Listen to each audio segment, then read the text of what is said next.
So here we are at the Webin submissions portal.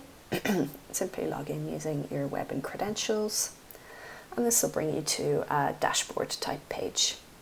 And here we have again the metadata model that we discussed earlier, and on this page everything is color coded, so everything related to study is in yellow, functions related to sample is in green, analysis in blue, and reads in orange.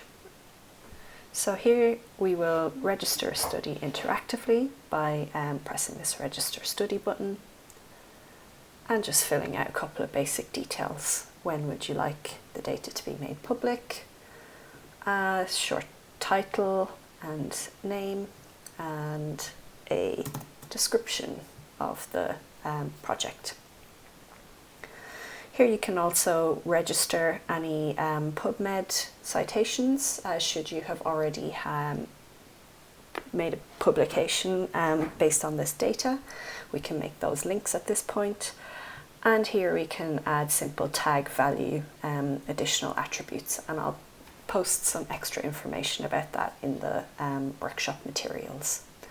And we just press submit, and that's all there is to it. We have now registered a project with this accession. You can download the accessions in various formats, and if you want to see the XML version of the receipt, also containing the two types of accession, you can simply click the button, and this XML version is what we will be seeing when we do programmatic submission in the next step. So that's all there is to it. But as usual, take note of these accessions, as we will want to use those later.